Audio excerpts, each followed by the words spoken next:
벤처기업으로서 지금 열심히 하고 있는 벤처기업인이에요. 마이크백 혹시 들어보신 적 있으신가요? 네. 너무 감사합니다.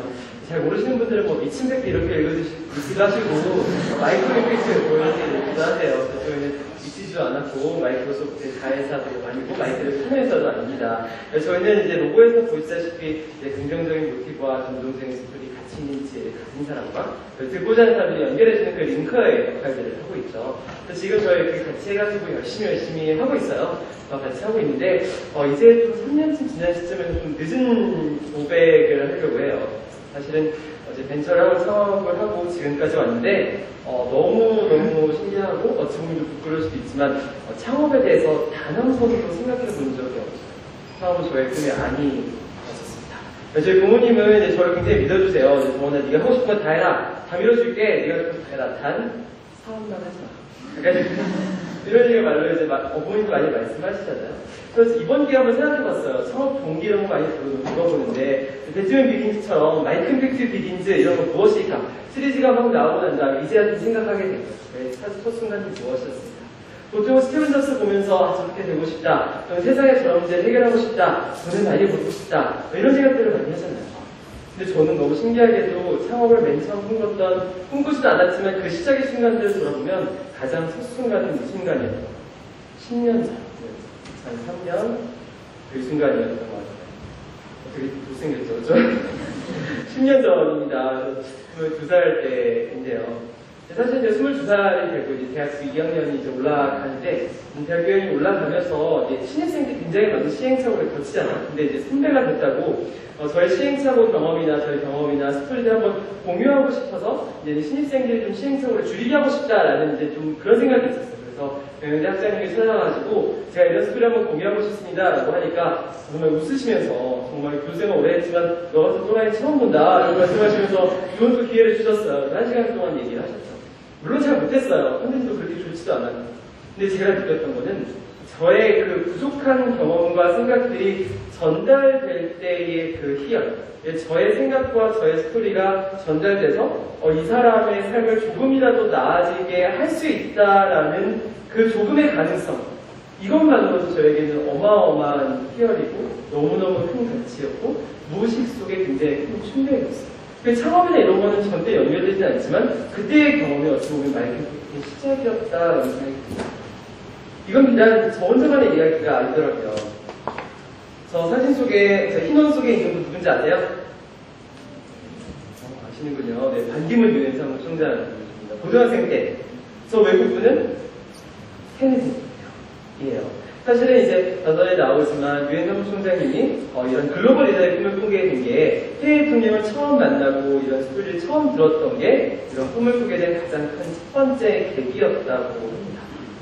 정말 이것처럼 어느 하나의 꿈을 가진 사람이 그 꿈을 이룬 사람들을 만나고 그런 스토리를 전달받을 수 있는 그런 때, 그런 기회가 있다면 정말 한 사람의 인생을 바꿀 수도 있겠구나. 이런 식으로 생각을 하죠. 이런 강연이라는 채널의 링크. 그리고 이 영향력을 또 봤던 게 엘보 아시죠? 엘보. 전 세계를 돌면서 지구온난화에 대해서 강연을 합니다. 불편한 진실의 이름으로 하고 전 세계의 지구온난화에 대한 경각심을 불러일으키죠. 근데 저는 이런 메시지가 음악이나 영화나 책으로 전달할 수 있지만 이런 채널이 굉장히 영향력이 있다고 봤다는 건 물론 책으로 보면 짧은 시간에 더 많이 보죠. 하지만 이 컨텐츠가 영향력이 있는 것은 이 사람에게 얼마나 많이 남아있나 또는 이 사람을 얼마나 변화시키냐 이거죠. 근데 강연이라는 채널은 더 많이 전달할 수는 없지만 더 이 사람을 변화시킬 수 있는 것 같아요. 효율적이진 않지만 효과적인 링크의 수단이라는 거죠.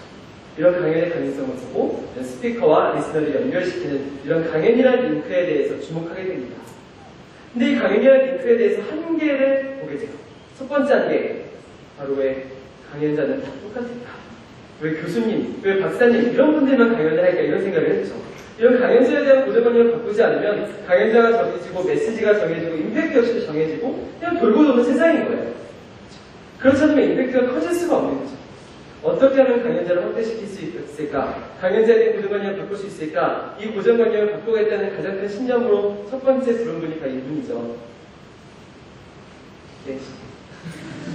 그래서 여러분 우리나라 대한민국의 그 대표 안티들을 정말 소유하고 있는 대표적인 분 중에 한 분이잖아요.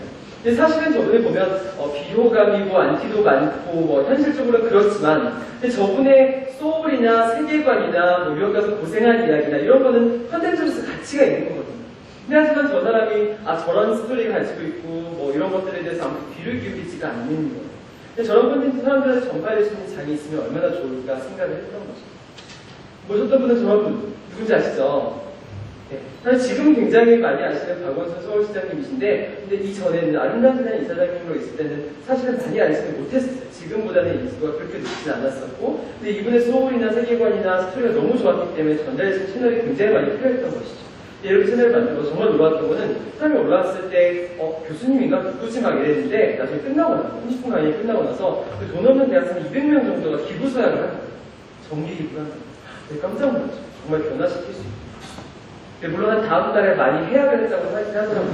그럼에도 불구하고 정말 변화를 일으킬 수 있었고 그리고 이걸 좀 확대시켜서 다양한 분들에 대해서 보여줄 수 있어야 되고 다양한 롤모델에 대해서 보여줄 수 있는 사회적인 책임감을 느껴서 김주아 앵커나 세계적인 로봇공학자이신 데니슨 군을 미국에서 불러오거나 무한도전의 김태호 PD 이런 분들을 불러다가 함께하고 박찬호 씨 은퇴하고 나서 저희가 함께하는 이런 기관들을 마련하게 됐죠.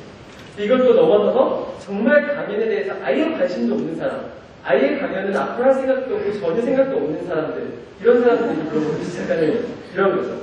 대중 친화적인 인물들이 이제 불러오기 시작하는 노홍철 씨나 김재동 씨나 윤신영 씨나 정준하 씨 과도한 준비를 해오셨더라고요. 박명수 씨 이런 분들까지 같이 함께하는 자리를 마련하기 시작해요. 그리고 정말 강연할 생각도 없으신 이루만 이런 분들 같은 경우는 자기의 스토리를 공유할 수 있게 해서 하게 하고 김강호 씨, 한예진 씨 이런 분들까지 같이 하게 만들게 되죠. 이게 국내를 넘어서도 해외 연사도 같이 하면 얼마나 좋을까 그런 생각에서 세계적인 생각에 계신 제레미 비프틴을 한국에 모셔가지고 할 때 같이 진행하고 알레미 보통 영국에 가서 직접 만나기도 하고 엊그저께 했죠. 비즈니스 경영부를 뽑으신 게리 해머를 한국에 모셔가지고 같이 하는 자리를 많이 했었어요. 정말 이제 지난 시간 한 년 돌아보면 좋은 컨텐츠를 가진 사람들을 많이 발굴해서 이 사람의 지위 고하에 상관없이 정말 많은 스토리, 좋은 스토리를 많이 전파하는데 많이 집중을 했었어요. 그래서 정말 많은 사람들이 함께 해주셨었고 거의 3,000명이 넘는 사람들이 함께 했었습니다. 근데 사실 이런 강연의 숫자, 강연자의 숫자보다 더 중요한 숫자는 뭐냐면 이 3,000명의 사람들이 강연이나 링크 채널로 들어오고 나서는 그 다음부터는 강연을 하기 시작한다는 거예요. 한 번도 안 했던 사람이죠. 3,000명의 사람들이 1년에 10번만 강연해도 3만회의 강연이고 3만회의 강연에서 한 회의 강연에서 100명 와도 300만 명이 넘는 사람들이 이런 스토리를 전파하게 돼요. 이 링크를 세우기 시작하니까 이 링크가 무한대로 아메바처럼 확산되기 시작하는 이런 거죠. 근데 이게 정말 이런 거였어요. 스피커를 더 확장을 시켜서 이게 링크의 스타팅 포인트, 기점을 확장하는 의미가 있었습니다. 두 번째 한계가 있었어요. 두 번째 한계는 단기부 사례로 돌아와서 보면은 단기부 사례를 보면 고등학교 때 뽑혀가지고 미국에 가서 봅니다. 사실 이거 보면 왜 롤모델을 만날 기회는 특별한 소수에게만 주어지나 이런 생각이 들어요. 그리고 두 번째 한계를 본 걸 보면은 중고등학교 가는 가면 이런 장면 많이 나와요. 애들이 자요 그냥 시작하자마자 자기 시작하고 문자 보내고 난리가 나는 거예요. 근데 왜 듣기 싫어하는 사람에게 듣기 싫은 이야기를 하나 했었어요. 정말 필요한 사람에게 모여서 이야기를 들을 수 있으면 얼마나 좋을까라는 생각을 했던 거죠. 그런 광장의 모습, 정말 이런 컨텐츠나 이런 품과 지혜들이 소통될 수 있는 그런 광장의 모습이 어떤 모습인가 생각해보니까 옛날에 있어요. 그리스의 아테네 광장. 서로 토론하고, 서로 꿈을 교류하고, 서로 이야기할 수 있는 이런 장이 있으면 얼마나 좋을까라는 생각을 하게 되는 거죠. 이 아테네 광장의 모습을 현실로 구현할 수 없을까라고 생각했던 거죠. 청춘 페스티벌처럼 몇천 명의 사람들이 한 자리에 모여서 하기도 하고요. 저런 식으로 한 자리에 모여서 정말 몇 시간 동안 함께하고 정말 관심 있는 사람들이랑 모이고 듣기 싫은 사람은 오지 않는 거예요. 정말 듣기 싫은, 듣고 싶은 사람들만 오게 되고 원더원 페스티벌처럼 여자들만 타겟을 해도 딱 여자들, 그 나이 때 고민하는 사람들과 같이 모이게 되고 이런 꼴에 모여서 콘서트처럼 진행하게 될 수 있고요. 이런 채널을 확장시켜서 정말 대중들이 더 많이 들을 수 있게 하자. 그래서 이제 여러분 남자의 자격 이런 강연들과 같이 콜라보를 해가지고 이제 확대하게 되고 정말 저는 이게 이렇게 뜰 줄 몰랐거든요. 왜냐면 갔을 때 되게 지루했었어요. 근데 편집과 자막과 음악의 힘을 정말 열심히 보았습니다. 근데 정말 이런 거 보면서 사람들이 이런 컨텐츠에 반응을 보이고 더 많은 사람들에게 전파할 수 있겠구나 이런 가능성을 또 나아가서 저희는 이제 사람들이 그런 비판들 많이 해요. 꿈을 많이 꿔서나 이런 게 약간 마약 같은 거 아니냐. 이런 꿈 가져라는 게 너무 뻔한 이야기 아니냐. 근데 그런 거에 가장 공감하는 사람이 저예요. 꿈 가져 이런 얘기 너무 진료하는 거예요. 너무 질린 이야기죠. 사실은 이게 어찌 보면 하나의 폭력이 될 수도 있는 거예요. 그래서 저희는 진짜 듣고 싶은 이야기 또는 필요한 이야기를 하자라고 해서 저희가 만든 페스티벌 병만 페스티벌 이러고 해서 메인 슬로건이 이거예요. 포기하면 편하다. 이번 생을 들었어요. 안 되면 될 거 알아. 이런 이야기. 근데 이런 콘텐츠에 너무나 크게 반응을 하는 거예요. 근데 이제 이렇게 하면 이번 생을 포기하느냐? 그러지 않아요. 이 얘기 듣고 또 새롭게 마음을 먹고 또 새로운 길을 살고 대안적 삶을 살게 됩니다. 이게 이어지기 시작합니다. 그래서 이런 정말 콘텐츠가 맞게 되면 저도 정말 놀랐어요. 영화를 보는 것처럼 사람들이 되게 눈물을 흘리고 감동을 받는 이런 장면이 생기고 정말 멘토와 멘티가 이어져서 계속 이어지기도 하고요. 그리고 정말 일주일에 몇 통씩 회사 편지가 와요. 이렇게 자기는 이렇게 됐다, 그랬다, 어떤 분은 뭐 회사 그만뒀다, 이런 분들은 되게 겁나요. 회사 그만뒀다, 이런 분들은 너무 이렇게 극심적으로 이렇게 나가니까 이렇게 정말 임팩트를 만들고 변화를 시킬 수 있겠구나. 이런 가능성을 갖다 보시죠. 스피커 확대에 있어서 이제 리스너까지 확대합니다. 리스너까지 확대해서 이런 링크들을 만들어가기 시작하는 거죠. 그래서 링크의 종점, 링크의 엔딩 포인트를 확장하기 시작합니다. 하지만 여기 또 하나의 한계가 있어요. 또 하나의 한계이자 또 하나의 기회를 보게 됩니다. 그래서 마이클 팩터가 강연에 대해 중점을 맞추고 하다 보니까 이렇게 전화가 와요. 저도 몇 가지 전화 와서 어떤 분은 전화 와서 저는 UFO에 대해서 세상엔 정말 다양한 사람이 있구나. 정말 다양한 또라이들이 있구나. 어떤 분은 자기가 조폭인데 싸움하는 방법에 대해서 가는 거죠. 별별 사람이 다 있는 거예요. 이런 사람들이 계속 이메일 보내고 전화하고 하면서 정말 이런 거에서 어떻게 해야 되나 고민을 하던 찰나에 또 동시에 한꺼번에 같이 하던 고민이 이런 거죠. 내 삶을 바꾸는 이야기는 정말 어디서 올까? 정말 내 삶과 내 지혜와 정말 내 노하우와 이런 걸 바꾸는 이야기는 어디서 올까라는 고민을 많이 해요. 근데 이런 게 정말 유명한 사람이나 이런 데서 오는 게 아니라 어찌 보면 할아버지가 뭐 손자한테 얘기하든 아버지가 얘기하든 뭐 술자리에서 선배가 얘기하든 친구가 얘기하든 어찌 보면 그런 삶의 지혜와 노하우와 이런 경험들이 직접적인 변화를 불러일으킬 수 있다. 사실은 큰 차원에서의 가슴을 뛰게 하는 역할들을 할 수 있지만 진짜 삶을 변화시키는 역할들은 개개인의 보통 사람들의 특별한 이야기를 변화시킬 수 있는 것 같은 그 가능성을 그 가능성을 보고 저희가 마이클 팩스 프리랑을 만들어요. 초기의 모델인데 오빠미츠 어플을 개발한 친구가 저희 학교 후배더라고요. 그래서 저희 막 친한 척 해가지고 이제 개발자의 어플리케이션 만들기를 만들고 짝 1회 때 나왔던 그분을 잡아다가 연애법 이런 거를 만들어가지고 하게 하고 그리고 또 금방 호응을 얻어서 이제 하게 되더라고요.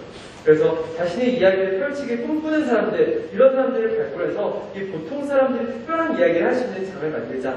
골든 마이크라는 오디션장을 만들어가지고 선생님들을 하게 되는데 지금 저렇게 강의를 계속 하고 있어요. 이 사람들이 계속 하고 지금 이제 톰 슈슈즈에서 이제 일하시는 그냥 평범하신 분인데 윤영웅 씨는 분인데 이분이 텔레그래프 수업을 해서 지금은 정말 인기 있는 선생님이 되었어요. 그래서 지금 거의 100명이 넘는 선생님들이 같이 하고 있습니다. 그래서 여기서 봤던 게 저희는 이런 거였어요. 리스너와 리스너끼리 또는 스피커끼리 화자와 청자의 구분이 없어지는 거예요. 누구나 강연할 수 있는 세상, 누구나 강연할 수 있는 플랫폼을 만들기 시작합니다. 그래서 포인트들을 연결하고 링커들을 연결하기 시작합니다. 그래서 세 번째 포인트들에서 연결하기 시작했죠. 그래서 사실은 이게 하나의 저희가 링크들을 연결해서 어떻게 하나의 별 모양을 만들었어요. 근데 이건 하나의 별 모양이지만 이 별 모양들이 하나하나가 다 이어져서 이 성운들이 하나하나씩 이어져가지고 이것들이 연결하게 됩니다. 이 성운들을 연결하게 되면 이 결국에 나오는 마지막의 모습은 하나의 우주가 될 수 있다 생각했었어요. 진짜 하나의 세상을 바꾸고 이런 꿈과 지혜가 가득한 하나의 세상을 만들 수 있겠구나.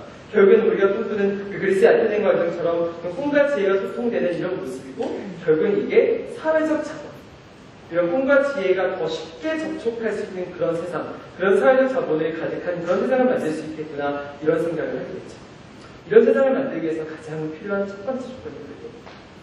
이 사람, 여기에 온 사람들이 everyone a storyteller. 모든 사람이 스토리텔러가 됩니다. 모든 사람이 자기 이야기를 할 수 있어야지만 그게 사회의 구조적인 변혁적인 무브먼트가 될 수 있어야지만 그 다음까지 이어질 수 있습니다. 이게 좀 어렵죠. 내가 어떻게 해? 그리고 내가 왜 해? 봉사를 하는 사람입니다. 근데 저는 하면서 그 링크의 세 가지 법칙들을 발견해요. 그리고 모든 사람이 스토리텔러가 되어야 되는 그 이유를 발견하게 됩니다. 그리고 맨 처음에 그거를 보면 정영도 씨나 노홍철 씨나 뭐 정순아 씨, 박명수 씨, 그 김태호 PD까지 다 소개를 했어요. 근데 저희가 느꼈던 건 뭐냐면 바로 한 개의 링크 비용 체감의 법칙을 했습니다. 한 개의 링크 비용 체감의 법칙. 링크의 수가 점점 늘어날수록 링크 구축 비용이 급격하게 하락합니다. 처음 섭외할 때는 정말 힘들었어요. 근데 두 번째 섭외할 때 노홍철 씨 하셨는데 하실래요? 또는 노홍철 씨 얘기하는데 박명수 씨한테 한마디만 해주세요. 이런 식으로 하게 되면 링크 구축 비용이 점점 줄어듭니다. 여러분이 어딘가에 무슨 강연을 하게 되잖아요. 그러면 여러분이 그 전문가들 뭐 네트워크 만들기 시작합니다. 근데 그게 훨씬 더 쉬워집니다. 구축 비용이 점점 더 낮아집니다. 하지만 유재석 씨는 여전히 섭외하는 건 어렵더라고요. 보입니다. 두 번째입니다. 이 책들 한번 보신 적 있으세요? 작년에 되게 베스트셀러였던 하루 15분 정리님이었었고 올해 베스트셀러인 기획의 정석입니다. 이분들이 마이크로빅 스쿨에서 강연을 하셨던 분이세요. 근데 제가 놀랐던 건 뭐냐면 강연을 한다 치면 받는 사람이 훨씬 더 큰 가치를 받는 생각하잖아요. 근데 까보니까 시간이 지나다 보니까 주는 사람이 훨씬 더 큰 가치를 받는. 이 점도 되게 유명해지고 강연도 많이 하게 되고 돈도 많이 벌게 되고 그러니까 이런 식의 선순환적인 구조에 이르게 되거든요. 그게 제가 정의하는 후회의 법칙입니다. 후회의 법칙. 여러분들이 가진 스토리에 더해서 듣는 사람들의 가치를 더하잖아요. 그럼 그 가치보다 훨씬 더 큰 가치가 자기에게 돌아오고 강연을 하게 되면 그 훨씬 더 높은 가치가 돌아오게 되는 거죠. 마지막 세 번째입니다. 이런 우주를 만들 때 사실 그 생각을 많이 해요. 이 우주를 만드는 빅뱅은 어디서 나온다? 이 우주를 만들 때 그 시작점, 그 먼지와 먼지가 만나는 점이 어디서 나올까? 이런 고민들을 많이 합니다. 어디서 나올까요? 여러분이 꿈꾸는 세계의 그 시작점, 그리고 또는 제가 그리는 그 세계, 그 우주의 시작점. 근데 그 시작점이 너무나 우연치 않게도 마이크 팩트를 시작했던 그 포인트, 그 10년 전과 다시 맞닿아요. 제가 10년 전에 아무것도 없을 때 뭐 전문성이 있거나 뭔가 제가 할 자격이 주어지거나 이런 게 아니라 그냥 객기 같은 용기를 가지고 그냥 신입생한테 한번 해보고 싶다라는 생각으로 처음 한번 제안을 했었던 그 시작점. 어찌 보면 에브리언 스토리텔러가 되는 그 시작점을 보면은 정말 엄청난 게 필요한 게 아니라 정말 한 방울의 용기 또는 한 방울의 애정, 한 방울의 콘텐츠 이런 것만 가지고 용기 있게 첫 강연을 시작하면 후회 미루지 말고 나중에 내 꿈이 이거네 이렇게 얘기하지 말고 바로 지금 당장 여러분들을 마이크 팩트의 무대에서 듣는 그날을 기다리겠습니다. 감사합니다.